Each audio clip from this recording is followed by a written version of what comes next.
So actually just a few points here that on December 20th, Bishop Fillet gave his summary of his talk on December the 20th. But I think one of the points, we were just talking to Mr. DeVrent earlier, that Father, like my brother also, Father Tim Pfeiffer, said the same thing, and other priests told me the same thing. Bishop Fillet was a bad boy in 2012. Bishop Fillet was tempted between 2009 and 2012. And Bishop Fillet tried to work with Rome. He was deceived by Rome. And he made a big mistake. Everybody makes mistakes. We got to forgive and forget.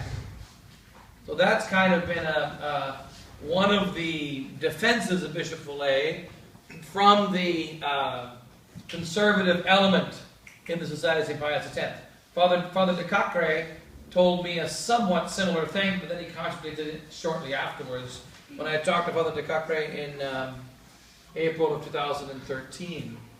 And so the Father told me, well, Bishop Fillet made a mistake, but then he went on to tell me he sees all the evils of Bishop Fillet's operation in the District of France. And when he tries to stop the evils, he's overruled by Menzingen. So that when he's dealing with liberal priests, and he couldn't tell me this explicitly directly, what I would do is I would say, this is what you mean, Father, and then he would say, yes. He would say, yes. So, for instance, Father de Cacre, back in June of 2013, or April of 2013, when I met with him, he said that he tries to stop the liberal priests from doing the marriage with Novus Ordo priests. Menzingen says, no, he can't stop it. The liberal priests are put in charge of all the priories. Menzingen puts them in charge of the priories. The conservative priests, the Catholic priests, are removed from authority. And Father de Cacre can't do anything about it. We do not have a situation where Bishop Fillet was going down the path of Catholic doctrine, traveling down the path of Archbishop Marcel Lefebvre, and then he went off for a couple of years, saw his errors, and came back. This is completely a false view. And here in this sermon of December 20th, it illustrates it, this brief summary of the sermon of December 20th.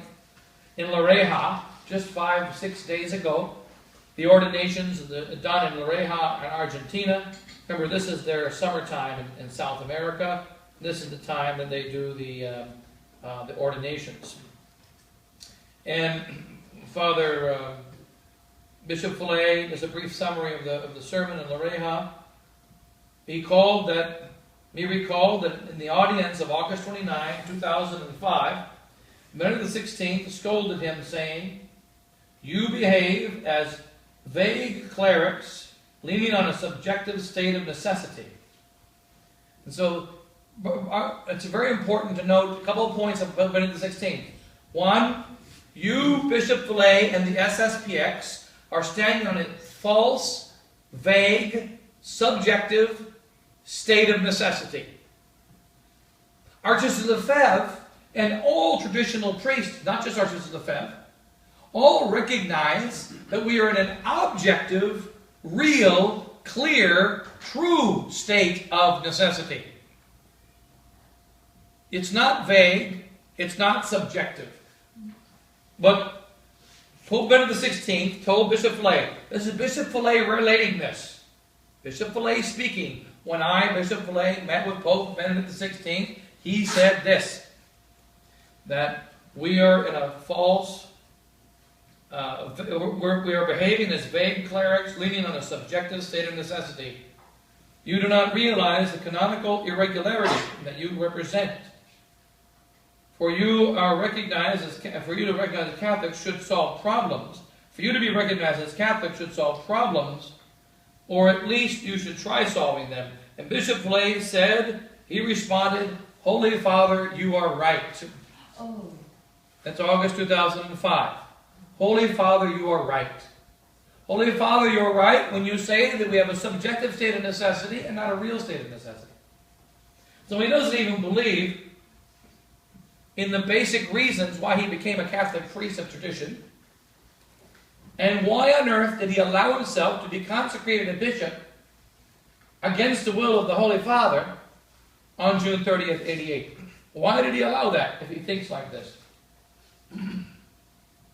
And then, remember, this is just example number 6,743.5. I mean, he's been speaking like this continuously over the last several years. This is just the latest example. And then, of course, he gives an example. Then, to explain the necessity, Bishop Fillet made a comparison with a natural disaster and blocked firefighters, and he justified the action of the priests with the norms of canon law. If an Orthodox or an excommunicated or a suspended or schismatic priest can give sacraments to the dying, why not an SSPX priest? So he compares us priests. You know that if a priest leaves the priesthood, gets married, has 47 children, does satanic sacrifices, worships Satan, and is evil, when you are dying, you can call on that priest to anoint you, to hear your confession. And the church gives him the jurisdiction. Not only that, but if that satanic priest is your neighbor, and I'm coming to anoint you, but you don't like Father Pfeiffer. I don't want you hearing my confession. I don't want you anointing me. I want my friendly satanic neighbor who's got 14 kids and left the priesthood 35 years ago. I want him to anoint me. I have to go get him. The church supplies a jurisdiction for that priest that left the priesthood.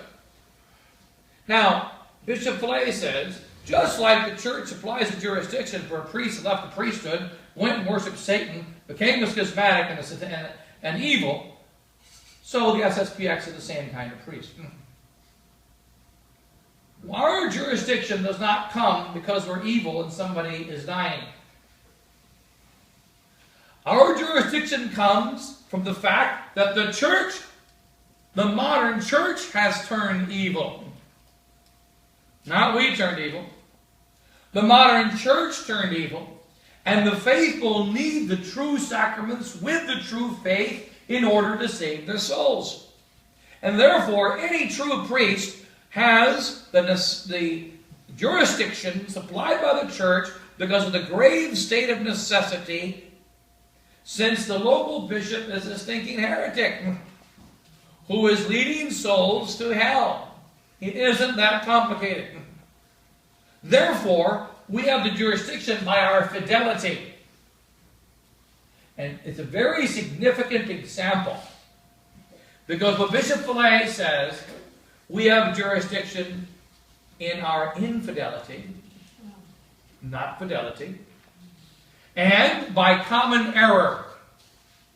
Common error is one of the codes of canon law by which supposing a priest who has no jurisdiction, wicked priest, but is a priest, he comes in and hears your confession without jurisdiction. He goes into the confessional and hears confession, but he has no jurisdiction. You see the priest in the confessional, so you go to confession. You make the error of thinking he has jurisdiction when he does not. The church supplies the jurisdiction for that confession. That's called the principle of common error. So when the people believe you have jurisdiction, even though you don't, the church supplies, especially in the case of confession. Bishop Fillet indicates that he believes the SSPX has jurisdiction because of subjective necessity, or we think there's a necessity when there's not. Because of common error, because the people think we have jurisdiction when we don't. And these are two lies. They're two lies. We have jurisdiction because of a true necessity, not subjective, and because the bishop of the diocese is in error, and because the faithful need true faith, true sacraments. Therefore, we have a true jurisdiction supplied by the church according to the mind of the lawgiver. Epikeia, where the mind of the lawgiver is applied in those cases where the letter does not fulfill the purpose of the law.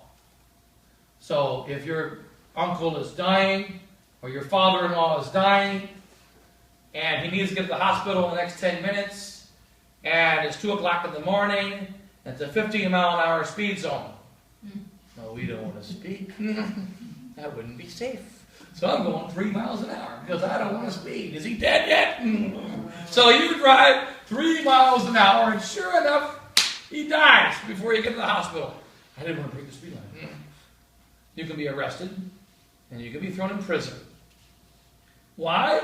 Because the purpose of the 15-mile-an-hour speed limit is to save little children running across the street during recess. 3 a.m., father-in-law dying, there's no kids at recess. There's no traffic on the road. You need to get to the hospital. You better be driving 80. And you can go to jail for not breaking the law. You can be imprisoned for not breaking the law because you know the purpose of the law, which is saving lives. Right? That's only because of the stupid communism that is in the world now. In a normal, healthy society, you'd be thrown in prison, right? It's only because of communism that that's changed now, right? So, and that's something which, again, you don't need to have study law to know that. Common sense tells you that. So he says this, so that then the SSPX has applied jurisdiction. We should never be vague clergy. The problem of jurisdiction demonstrates the importance of being recognized canonically. And Bishop Flay has said this many times. Not just now, I heard it back in 2001. We used to dismiss it. But he's been saying it consistently. Not just since the last couple of years. So, we cannot say that it is not important to have the Catholic seal. We must have the seal of the approval of the conciliar church. And then he says it, as he said many times, the official church is the visible church. It is the Catholic Church. Now, Archbishop Lefebvre said, conciliar church, Catholic Church, take your pick. They are not the same church. They are two separate churches.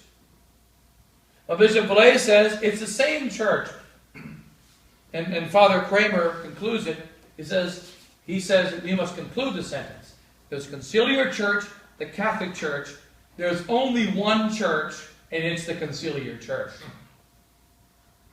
For Bishop Flay, there's only one church, and that church is the conciliar church. Now, that's been the consistent teaching from the beginning. And we go back to 1994. From the very beginning, when he became the superior, what did he say? We're not going to be too apostolic anymore. Why not?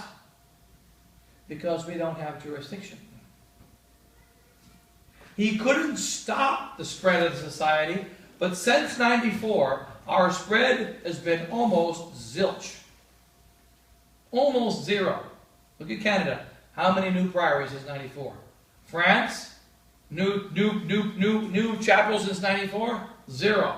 Here, almost zero. United States, there was a growth, but that was because they couldn't stop it right away. That was an aberration. That growth is because Father Scott didn't get the memo, and Bishop Williamson didn't get the memo. So they kept spreading the gospel. And it's interesting that it only grew in the United States. Why is it that the society only grew in the United States? More chapels, more schools during that period. And then they got rid of the superiors who were making the growth, and ever since then, growth is zero.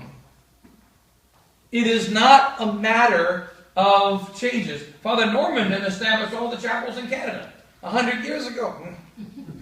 And there has been no new chapels. But there's been requests. And the priests have increased and increased and increased, but no new chapels. Why is that? It's a policy. It's not because Father Violette had a different policy.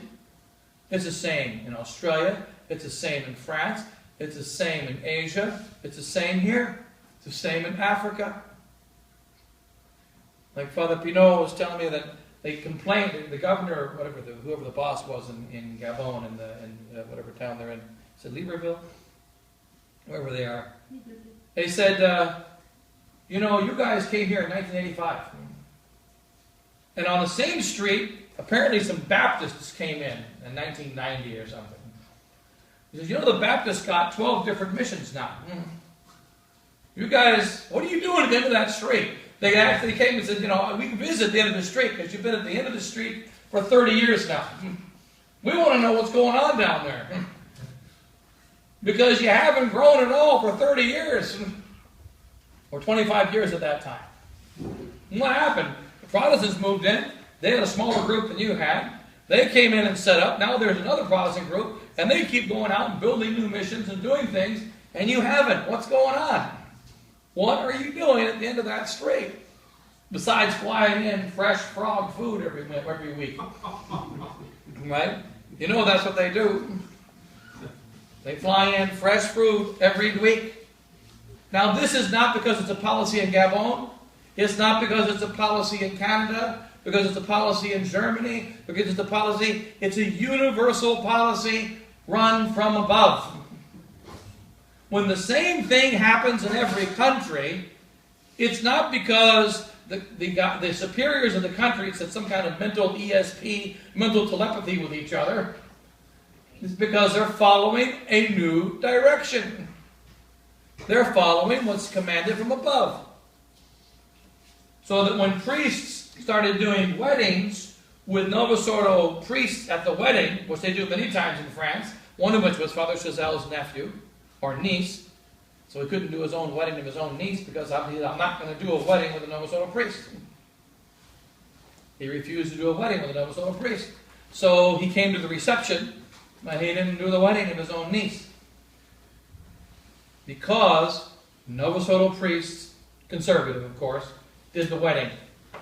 And the SSPX priest said the Mass. And both priests were present. See, it was and that was maybe more than 10 years ago. So all those things, to say that there's been an aberration is completely false. There has been an aberration. And then we have a new teaching that's clearly there. It's in the Doctrinal Declaration of April 15th, 2012. It's repeated in the March 2013 Car Unum. And it's said very clearly, a new Mass is legitimately promulgated. And what did Bishop Fillet say in Italy in early 2013 when he went to a conservative Novus Ordo Mass with the Gregorian chant and everything? If this was the way it was, Archbishop Lefebvre would not have had to do what he did. Remember that? That was January 2000. No, that was 2012. 2012, wasn't it? It was January 2012. And then, you know, and time again. When the three bishops criticized the new Mass in the June 27th statement of 2013, they did not say it was intrinsically evil. They said things that a normal Novus Ordo priest says about the new Mass, or a conservative priest says about the new Mass. It's not as good. It's dangerous. It leads in the wrong direction. That's not the same as saying it's evil. We used to say the new Mass is intrinsically evil. And then Vatican II is filled with heresy. Now they say Vatican II is misunderstood. It's not a matter of an aberration. Not at all. And this December 20th sermon, remember they gave us a couple days ago, if the sermon was given back in 2012, it would have caused a great scandal. Now it doesn't even make the newspapers. Nobody cares. Because everybody knows that the SSPX is dead. They just haven't announced the funeral preparations yet. But the SSPX is dead. It is not the society founded by Archbishop Marcel Lefebvre. It's not. What has happened is that you have a new theology, a new thinking. Like Mr. Brent was telling me that the girls were all required to wear pants. When was that? When was that? Was that this year? Yeah. 2014, right? Yeah. I thought they were just allowed to wear pants. And I realized it was a requirement. I remember when in high school in Denver, I remember one time in State of Economist, very often, they're a lot more lax in their, dress and all those kind of things. So when I had a State of Economist lady and her kids and all that in our school in Denver. So she came to me and said, Father, I don't agree with the fact that I have to wear a dress when I'm going in your outing. I said, okay, that's fine, you don't have to agree with it. You just have to wear a dress. And then she goes, oh, okay, well, I guess I can do that. Okay. Any other questions? I don't care if you agree with it. You're going to show up in a dress, right? And so you see, but the fact is that was in the old days, we used to kill ladies who tried to show up without dresses, you know. Remember they do the drive-by? They do it's like those 1920s drive-by, and they machine gun the people in the booth. When you see them do a drive-by in the old days, they drive by, kids jump in the car, and that's because they're in their pants. When the father starts to walk to the car, the car pulls away at 400 miles an hour. That's the old days. They never wanted father to see them in their pants, right? Because it was a death penalty, right? Then now, they walk into the school and the priest makes a rule about it. That they have to wear pants. You know, they tried that with Muslims. Somebody's going to die. Right? You know, only Catholics they can do that with. But see, this is a sign that's not what we're experiencing in the SSPX today is not corruption. That's a normal thing. We're not experiencing moral corruption. We're experiencing doctrinal change. An essential shift. That the doctrine of the society before was Catholic, and now it's anti-Catholic. Modernist. And the evidence is legion. The websites, the official texts, you know, and then the sermons of Bishop Pfeiffer. The silence of the ones that are speaking the truth. Bishop Tissier doesn't agree. He told me secretly he doesn't agree. He told me, we went over his June 27th letter of the three bishops. The letter of June 27th, which was worse than the Doctrinal Declaration. The one on the occasion of the anniversary of the consecration, the 25th anniversary. And it was horrible from beginning to end.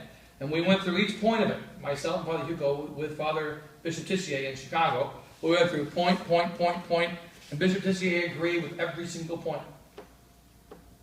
And he said, I know that it was evil and bad and wrong. And I agree with you. Did he make a statement about it publicly? No. Did he retract it? No. Imagine Sister Lefebvre. On the morning of May the 5th, or the afternoon, evening May the 5th, he realized, I, Monsignor Lefebvre, made a mistake. When did he fix the mistake? Instantaneously. That's the greatness of the Archbishop. He made a mistake, and he fixed it immediately. And he didn't try to hide it either. He didn't make excuses about it either. Well, I didn't really mean to sign it, you know, I was tripping, I grabbed the pen and my name went across the table. I don't know how it happened. Right? That isn't what he said. I signed it. It was wrong. I made a mistake. I retracted it. Any further questions? And this is why it was a mistake. Because Rome would destroy the SSPX and destroy Catholic faith in our people and our priests, destroy the work of Catholic tradition. As far as destroying SSPX, that doesn't matter. That's not important. But destroying the Catholic faith, that's important. Destroying the Catholic priesthood, that's important. And this would be the destruction of the Catholic priesthood and the Catholic faith. Therefore, I had an obligation to say no to Rome. Therefore, he said no to Rome. Yeah. So when is this personal pressure coming? Oh, if I was the advisor of the Pope, I would promise it very soon. For the next 25 years. So it would take place without even the building? Why does it need to take place? Why, therefore, you have a guy who is either one of two things. The leaders of the society, Bishop Foulet, Father Nelly and Father Pfluger, and Father Touvenot, and Salier, and Simelin, you know, these guys are either really evil Masonic infiltrators, or they're five of the most stupid people that were ever created by God. They're morons. So you got the charitable view that they're absolutely, phenomenally ignorant, or they're really evil. They're phenomenally ignorant. Because when Dom Gerard made his deal, he said, look, I'll compromise my faith, no problem. You give me the piece of paper that says I'm approved. Then I hand you my compromise. Bishop Lay said, I know you're a crook. I know you're a murderer. I know you're a thief. I know you're a druggie. I know you got problems, but I believe in you.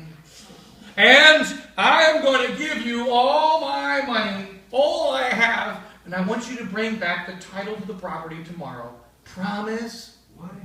Why? Because he's an idiot. Why again we see all these souls, all this creation, all this what's missing of the thing? Well, he doesn't believe in it. Clearly, he doesn't believe in Narcissus Lefebvre. We have two different attacks against Narcissus Lefebvre right now. One is the mainstream society, and the other is a part of the resistance. Mainstream society says Narcissus Lefebvre, there are two sides of Narcissus Lefebvre. There's Narcissus Lefebvre, who was cranky, who had a little bit of a temper problem, slightly emotional, and said Vatican II was bad and evil and bastard mass and all these not nice things. But there's the other side of Narcissus Lefebvre, the very holy and pious side, who always wanted to be recognized. You remember those days? Narcissus Lefebvre used to walk around, I just want to be recognized. Nobody loves me. Right? The old days. Narcissus Lefebvre, he said, we don't care about the excommunications. We hold whatever penalties those heretics want to come up with tomorrow as a complete waste of time. Completely irrelevant. Furthermore, not only that, not only hold it as irrelevant, if Narcissus Lefebvre did not consecrate those bishops and continue the work of tradition, he will be burning in a place called hell right now. That's what would have happened. And he didn't want to go to hell. He wanted to go to heaven. And therefore, he had an obligation to consecrate those bishops. He had an obligation to continue the work of tradition. And if somebody was upset about it, too bad.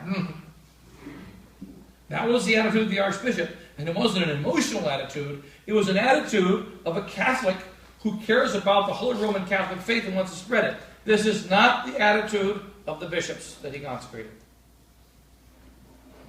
We had a meeting in Avrier in June of this year, or July. There are 18 priests there. There were more than that represented, but there were 18 of us, in the gathering. And one of the points that was made was essentially that Archbishop Lefebvre made a mistake. He made a mistake because of two things. Overly organized structure of the SSPX. Too much authority in the hands of the Superior General. And that's why the society collapsed.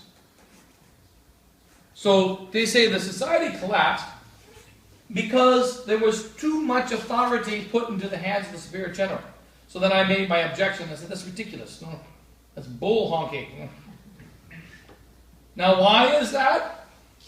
Because he had 40 leaders of the society at the general chapter, and if the Superior General goes against the rules and spirit of the society by its tenth, and more importantly, the rules and spirit of the Holy Roman Catholic Church, it is the duty of those 40 priests to burn them at the stake, and if they're in a good mood, throw them out. Those are their options. Now, they didn't do that. Why not? Because they failed. And then they objected, but he chose those priests. He didn't choose all 40 of them, he chose 23 of them. Furthermore, those 23 priests that he chose were priests of the Society of St. Pius X. They were trained in the Society of St. Pius X seminaries. They knew Archbishop Marcel Lefebvre, and they read the catechism when they were kids. They should at least know who made them and why. If they had that level of knowledge, they had enough level of knowledge to know that Archbishop Lefebvre that Bishop Fillet was full of bull honking. And therefore he had to be rejected. They didn't have to be deep theologians, knowing the finer points of theology. They just needed to know what is contained in the First Communion Catechism book. That's it. That's all that's required. To know that Bishop Fillet was going in the wrong direction, teaching the wrong thing, and how many priests were needed to stand up against him at the General Chapter of 2012? One. If one priest stood up out of the 40, he would have been stopped. No more than one was required. I met with about 10 of those priests before they went to the General Chapter. They were talking about a coup. They were talking about chopping his head off. They were talking about totally making him sign it. The Bishop Tissier said, I'm going to make Bishop Fillet sign a declaration of faith. And it's just like, a bunch of wimpy guys standing around the table when King Kong comes in, I'm going to show him, I'm going to tell, and he walks in. I'm hungry, man. Now, what happened? I don't know. What were we talking about? I don't remember. So when he walks in, they all forgot what their plans were. They all forgot. But about 11 of those priests were talking about a coup. They were talking about forcing Bishop Fillet to retract his liberal statements. They were talking about making him sign a declaration of faith. And none of it even came close to happening. But they had the means to do it, but they had to stand up. Archbishop Lefebvre did not make a mistake in founding the Society of Pius X. But what's the conclusion? If he made a mistake in making the SSPX too structured, and he made a mistake in making the Superior General too powerful, therefore, ergo, he made a mistake in founding the SSPX. Bishop Fillet thinks he made a mistake in founding the SSPX. Now we find priests in the resistance who believe that he made a mistake in founding the SSPX. But they won't say that in that way. They say he only made a mistake in putting too much authority in the Superior General. It wasn't his mistake. It was the mistake of our Lord Jesus Christ for putting too much authority in the hands of the bishop of the diocese and too much authority in the hands of the Pope.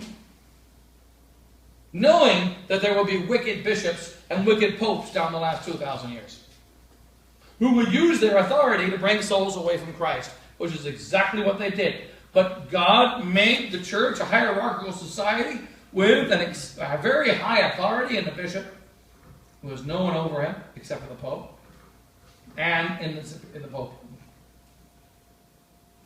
And so much so, remember St. Thomas Becket, he was martyred over defending the rights of a priest who was a rapist and a murderer, right? Because the church authority was too important. No king had the right to put a priest to death, which is what they did. Therefore, the king or the duke was excommunicated by St. Thomas Becket. And that battle between the rights of the church and the rights of the state had been going on, lay investiture problem back in the early Middle Ages, and it continues to this day. St. Pius X had to deal with it in 1905. We deal with it today. The rights of God versus the rights of man.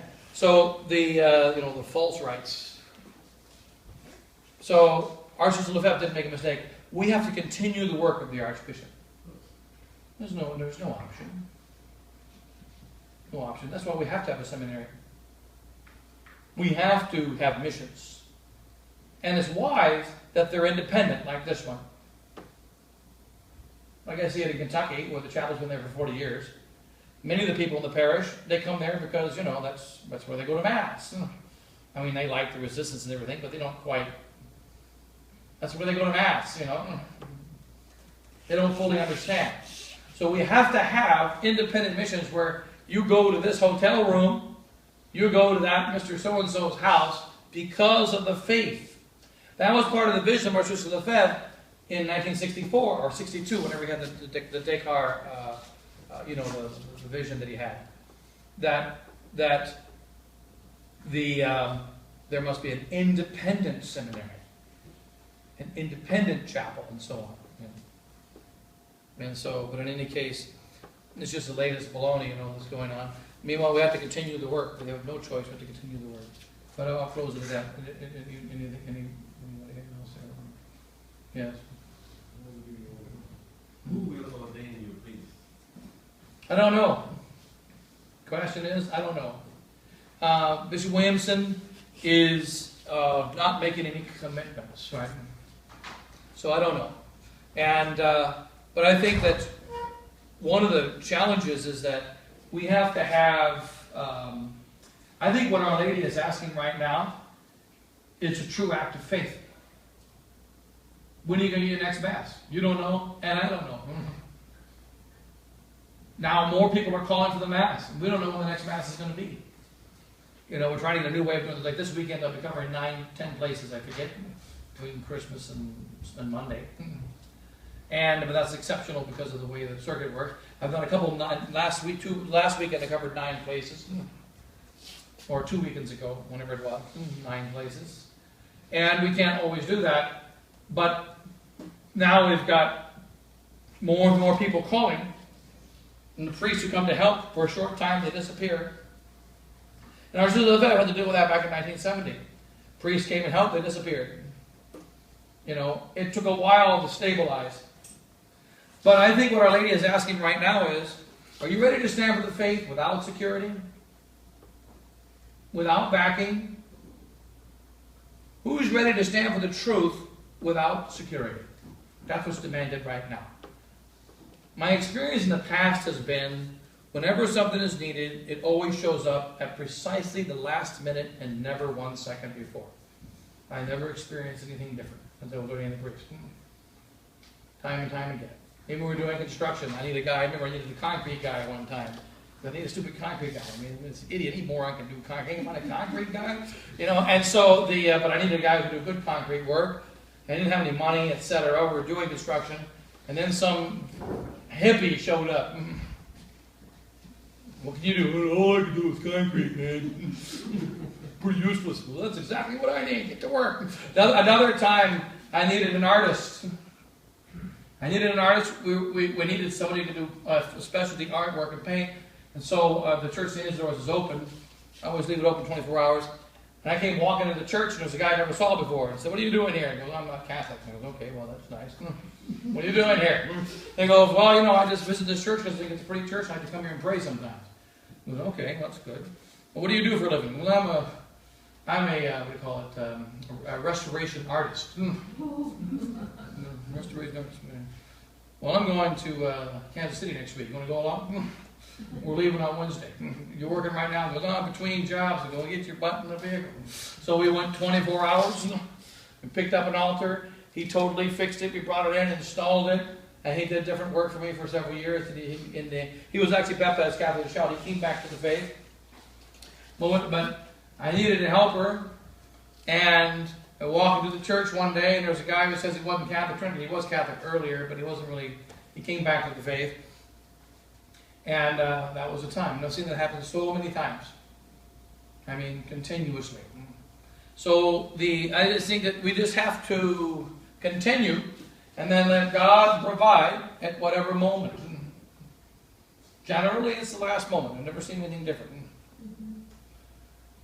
And so we still have to have a seminary, even though we don't have any certitude about ordination. And some guys can't take it. There are many men that wanted to come to the seminary and they refuse, or they're afraid. They didn't come out of fear. We usually have more than twice the number of seminarians that we have. Like right now, for instance, I can't even count, but 12 guys with some of the brothers and lay brothers and so on. But we have 3 Nigerians on their way, getting their visas. We got 3 Brazilians that'll be getting their visas for the next 300 years or something. They keep doing something stupid. It's been 2 years now, and they haven't got their visas. But, and so Father Hugo says when they show up, it's going to be with canes, And, but so we got 3 Brazilians on their way. Then, of course, we have 2 Italians that are showing an interest right now, 2 Italianos. We have some Polish priests who's working as well. We had a Polish seminarian, it didn't last very long, just a couple of weeks, and he disappeared. We have 1 Polish already. Of course, English. And then, of course, we got a guy who can't decide whether he's Brazilian or Canadian, and so, and then we also have, Americans, of course, and then we have Filipinos, and some Filipinos also working on the visas right now. Some Filipinos working on their visas right now, and then there's at least 1 Indian working on, who will hopefully be able to come. Plus the Indian who's already there right now, Dr. Sunil, who should be ordained a priest in June. When Dr. Sunil is ordained, he won't be with us directly. He'll be working over in India. He's been 14 years. He was in Avrier. He was in Australia. And, and then we even had one frog. Unfortunately, didn't show up. No, we had one frog, but the frog, he told me, I don't know the name of the frog, but he was, he talked to Father Pierre Marie about coming. And they said, I'm not going to come because they're not serious. And I still talk to Father Pierre Marie. So you tell them we're not serious. And if he can handle not serious, come. If he can't handle not serious, tell him stay. So he didn't come. Then we have, so we even had one Frenchman, and actually another one, one or two others who discussed it, but again, nothing's developed with them. And then, of course, plus our own people. And then we have people coming straight from the Novus Ordo. Straight from the Novus Ordo. We have one guy there right now. We have two, actually. One there right now, who's hoping to be a brother and so on. Straight from the Novus Ordo to us. The two Italians, for instance, one of them was an SSPX seminarian in Icon. And they kicked him out because he was too conservative or something. They kicked him out. Then he couldn't take it, so he decided to go become a Novus Ordo priest. And he was in the Novus Ordo seminary trying to find a conservative one. And he can't deal with his conscience. And so then he found out about one of our Italians that is involved in the resistance. And now he's like, he still wants to be a priest, but he doesn't know he just doesn't see where can he go. He does not want to be a Sedevacantist. Yeah. We're not patient with Italians. But then there's another Italian, who's also coming from the Novus Ordo. Again, they have a lot of obstacles to overcome. But these are Italians who in Novus Ordo found out about the resistance in our little seminary in Kentucky. Now, how things will develop, obviously many of them are never going to set foot in the place. Others might, and they'll come and go. The majority, don't make it. But already we've had more than 20 pass through the doors, with all kinds of obstacles. And then you look at the flip side. In Winona, they had 7 seminarians take their promises on December the 8th. As Father LaRue said, 7. That's the lowest number ever. Ever. When I took my first promise of the society in 1988 or 88 or 89, there were 19 of us. No, 15 or 16. Father Hugo, 2 years before me, it was 19 or 20. Of course, most don't get ordained. Remember, it's in your first, after 1 year, you take your promises, your first promises. So it's the beginning guys. And on 7 new guys, we have never had that small of a number ever, ever, ever, ever, ever. Maybe the last time was sometime in the 70s. And now they're building a new seminary in Shoholo in Virginia. They don't need it. The society is dying. They're killing themselves. And so and then what do they hope? Father Schmidberger, for instance, told Father Gertner, who was going to join us, one of the many priests who's going to join us, but hasn't yet. He's one of my professors once upon a time. Father Gertner's in Germany now. He told Father Gertner, we've got to get in with Rome because then we're going to bring in all the vocations. Because now we're losing all our vocations. So they think by joining Rome, they're going to just fill the seminaries. They forget about what happened to the fraternity of St. Peter. Didn't work with them. Institute of Christ the King didn't work with them. Somehow the SSPX is different. It's not. It's not. We better pack it in, I guess. Yes. Can we get your blessing? Okay, sure.